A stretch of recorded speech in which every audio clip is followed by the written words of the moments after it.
Hey, what's up, everyone? Hope you're having a blessed day. Right, today I'm basically sharing a training video that I ran a few months ago with my private clients in a private group to talk about something that kept coming up in a lot of conversations that I was having with either prospects, with clients, or even just generally in the gym with family and friends. So, first of all, let me give you a bit of context. Over the last 18 months or so, I've been working specifically as an online fitness coach with women over 40, right? So I've built up a clientele working with just women and dealing with women over 40 and their specific issues with regards to getting fit, living their fittest life, usually losing weight, dealing with hormonal, perimenopause, menopause, and all the other various things that come along with aging 40s, 50s. I even have clients in their 60s as well. And this is one of the conversations that I've had several times with prospects and clients. And so I did a training video on it. And today I'm going to share that video with you on YouTube, hoping that I can reach more people with the information that I shared. And hopefully it will be of some value to someone out there. As usual, people, if you could like the video, subscribe to the channel, and hit the bell notification for future videos, we really appreciate it. It really helps the channel. All right, let's get into it.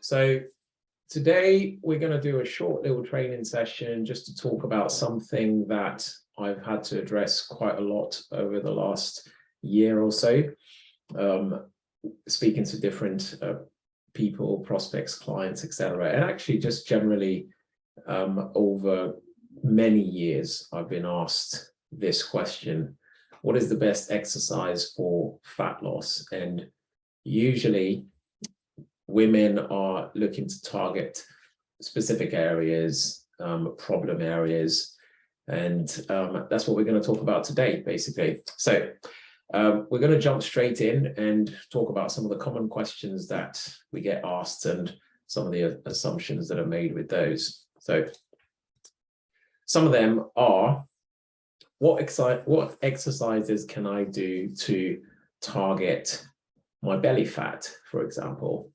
I want to get, not necessarily abs, because obviously it depends on the person, but I want to get a flat tummy. I don't want to feel like my jeans are digging into my sides or my stomach. I don't want to have an overhang of my belly on my trousers, etc., etc. So I want to get a flat belly and lose that belly fat. I want to address my arms. A lot of women I speak to specifically are trying to target their upper arms, so the sort of bat wings, I guess, as it's called. Often as well, people are trying to address back fat. They're trying to address their thighs, for example. I want to get smaller thighs, and maybe their bums, and some, interestingly as well, their hips.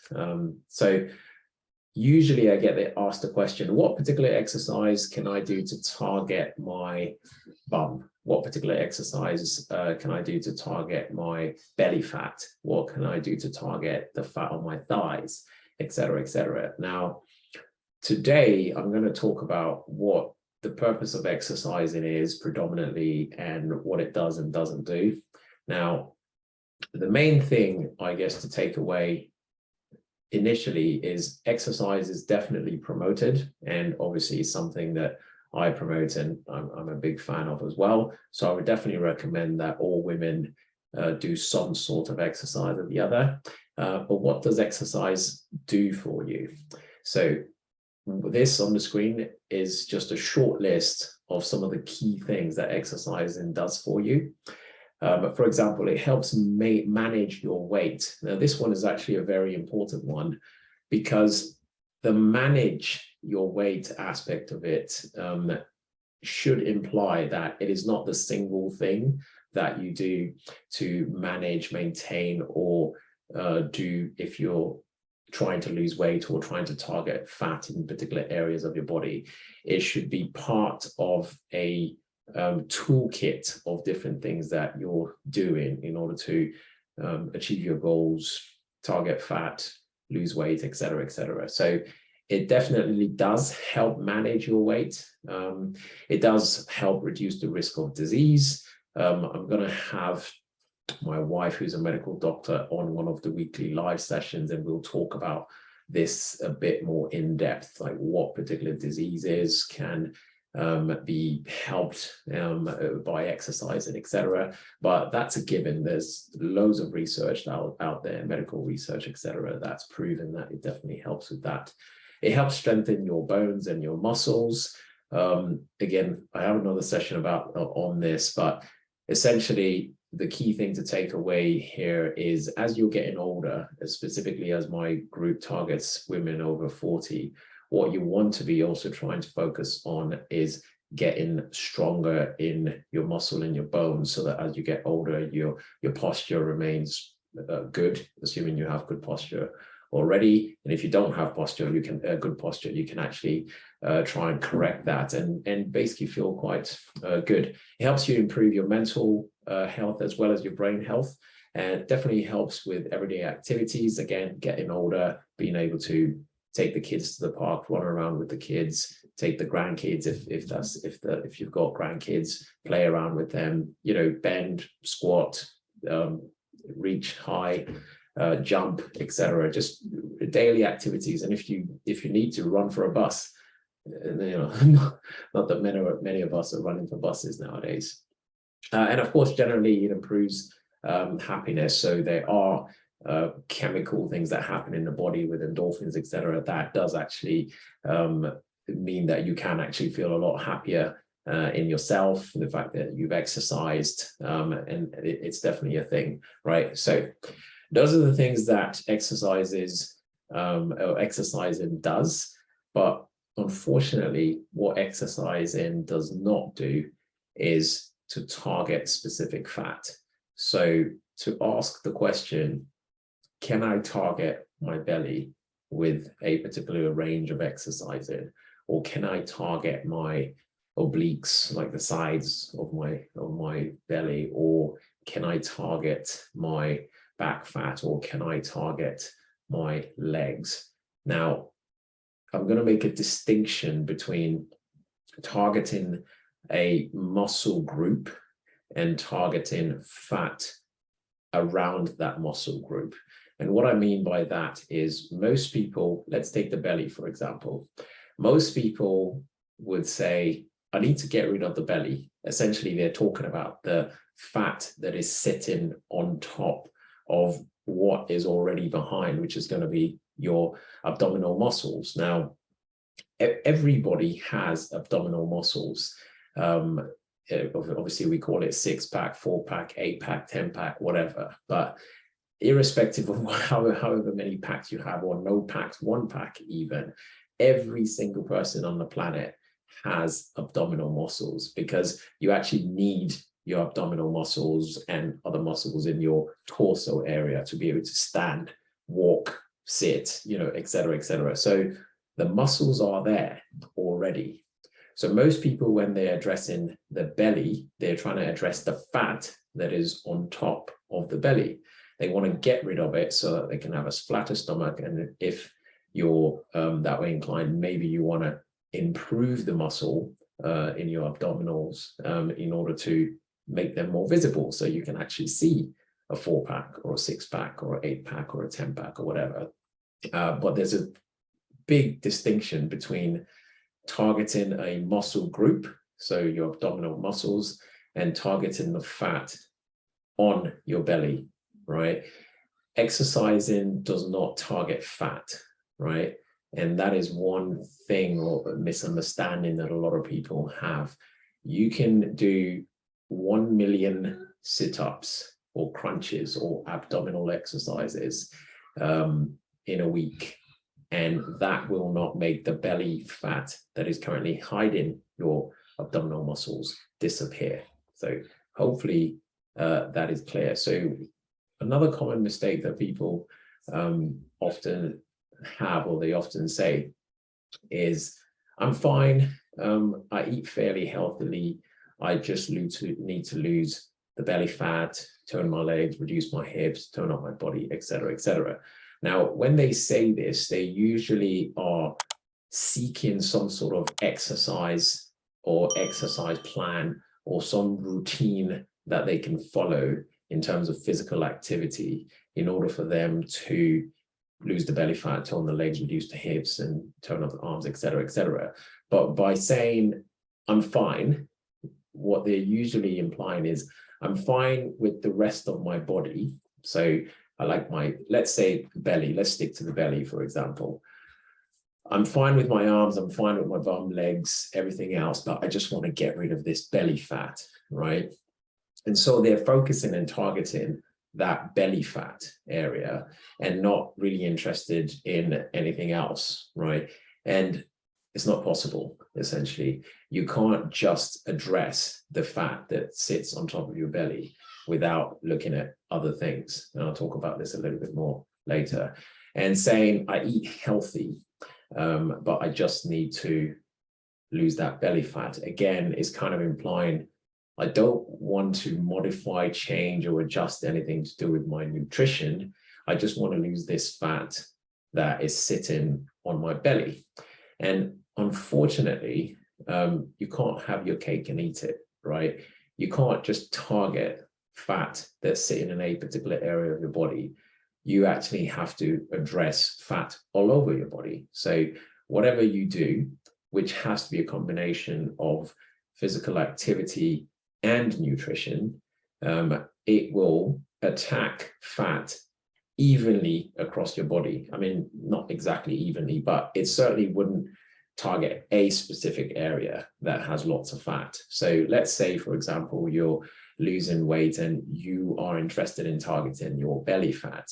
That doesn't necessarily mean that your thighs are going to get smaller if you have fat around your thighs, or your arms are going to get smaller if you have fat around your arms.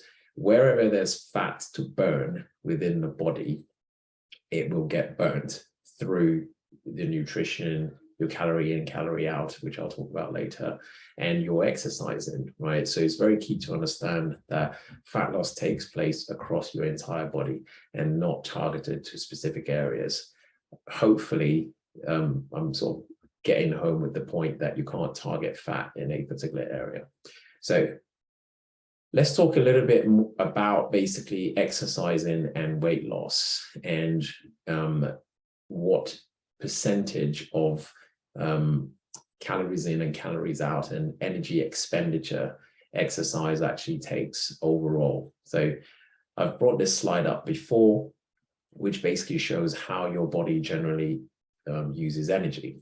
So the BMR is the basal metabolic rate, which is basically the energy that you need just to be at rest, so to stay alive, so to speak. Your NEAT is your non-exercise activity thermogenesis, which is basically energy that you burn with non-voluntary movements. So things like blinking, gesturing, and things like that. So not exercise, not sleeping, etc., etc. So burning at rest. And then you have your thermic effect of food, and then you have EAT, exercise activity thermogenesis. Now that blue section at the top is the energy that your body uses when you actually exercise, when you take part in some physical activity. It's a very small percentage of all of the energy that your body burns. So you can see there, it's about 5 to 10% of total energy expenditure just from physical activity. Now, so that means in total, 100% of the energy that we gain comes from food. That's where we get our energy source from. But we can only account for 10 to 30%, right, burning through physical activity, nothing more. You can't, take in 100% from food and then burn 100% of it through physical activity. It's not possible. You burn energy while you're at rest, you burn energy while you're sleeping, you burn energy while you're gesturing, blinking, all of those things, all, amount of energy being burnt through your BMR, your NEAT, and your TEF, right? And so exercise is a very, very small part of your total body expenditure, energy expenditure, which is important to understand. Also, it's important to understand calories. So generally speaking, the formula for weight loss is calorie deficit, right? Which is basically burn more energy out, right, than the energy that you take in. And as we've said, all of your energy is taken in through food. So if total calories in is basically lower than the total calories out, then you will lose weight and you will drop fat, etc., etc.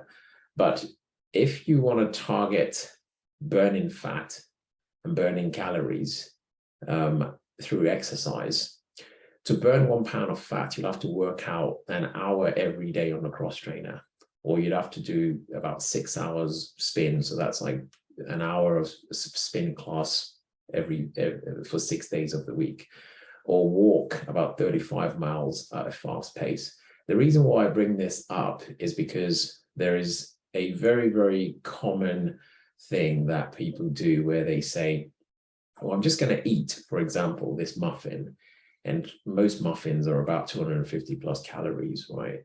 So I'm going to eat this muffin, or I'm going to indulge in this particular thing, and then I'm going to burn that energy off, right? Now, technically, calories in and calories out, you could do that. But the problem is that the ease of doing both of them is completely different.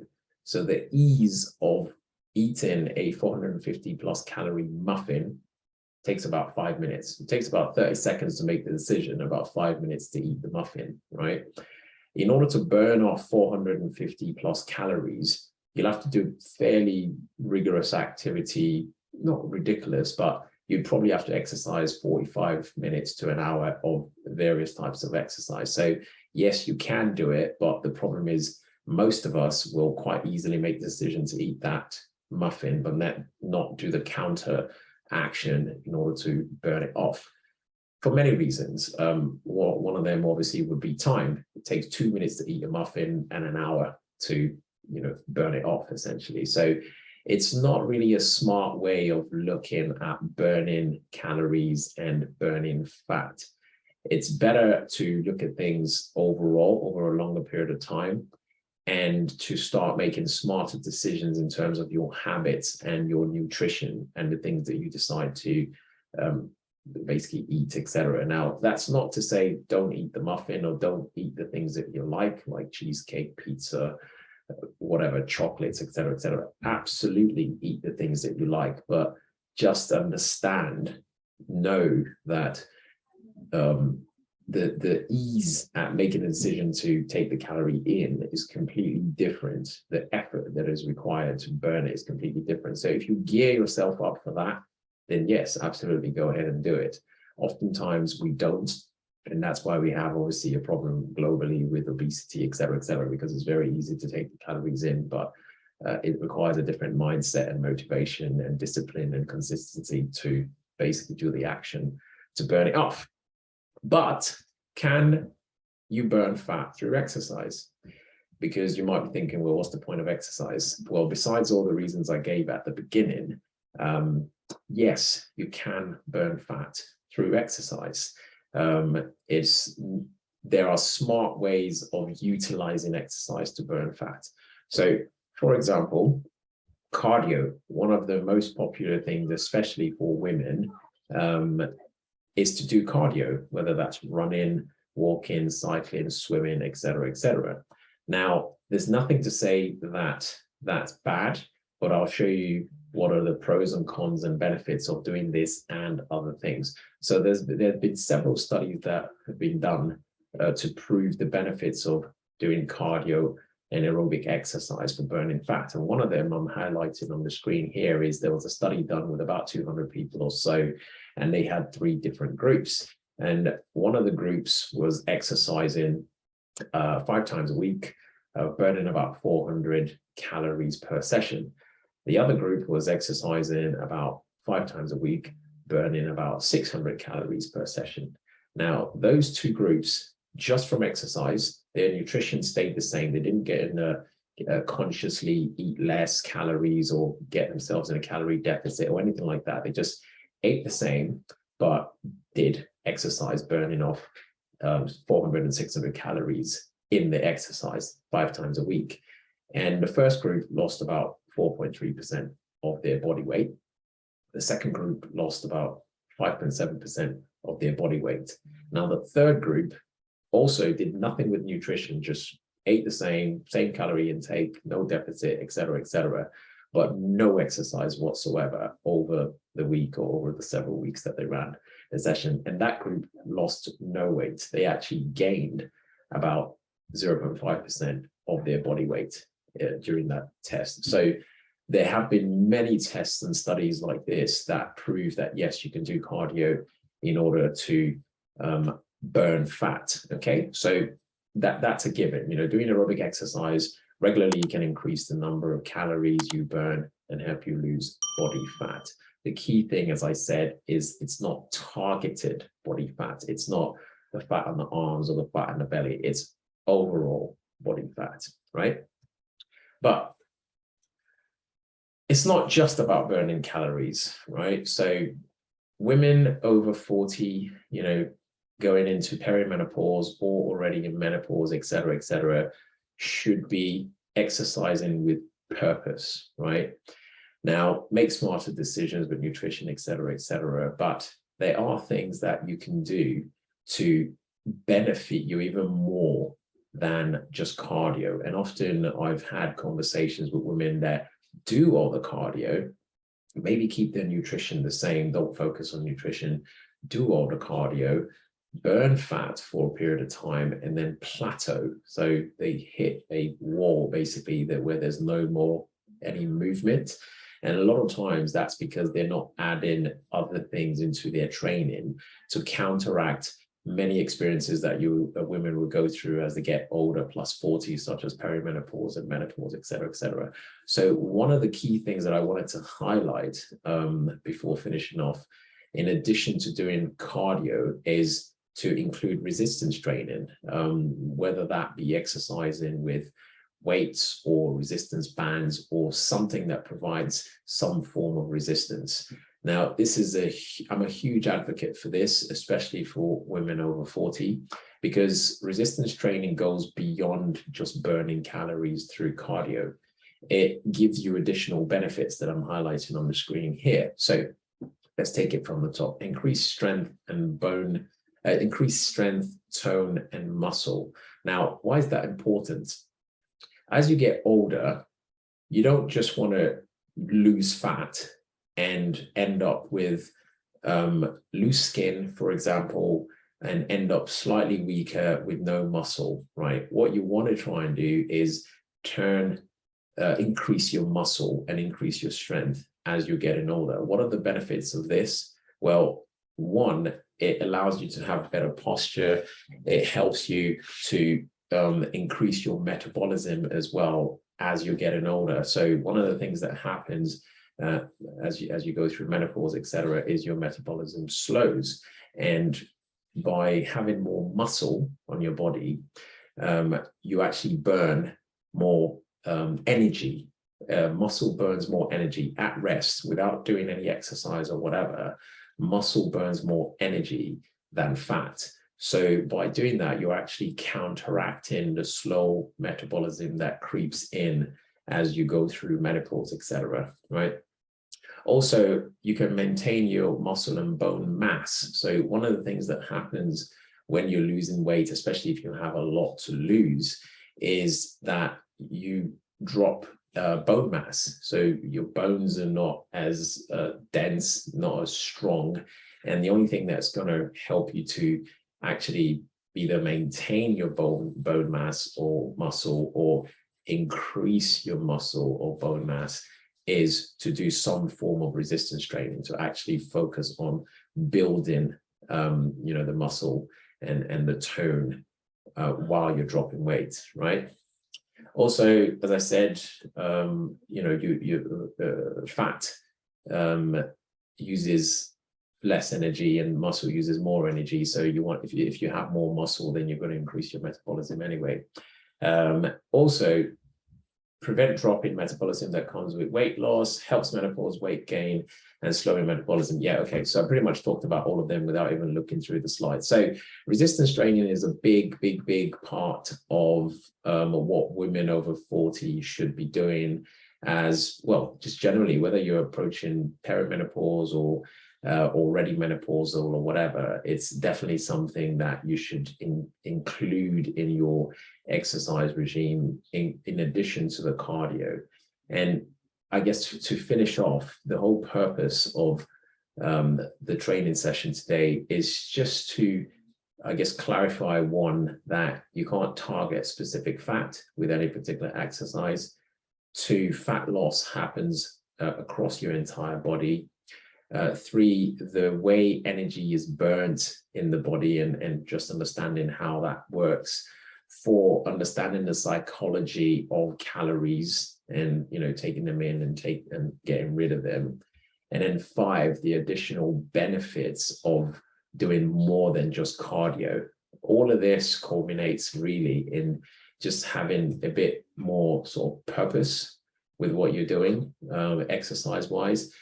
I'm a huge advocate for exercise, but if you're just going to the gym and just throwing up some weights, walking 30 minutes on a treadmill and not really, you know, exercising with purpose, ultimately you might see some results over the short term, but you won't see long-term results, and you won't be able to sustain them either. So hopefully that's helped sort of clarify a few things and helped educate you guys a little bit on this. Comment down below if you have any questions. I'd be happy to answer them. And yeah, hopefully that was useful, guys. Take care.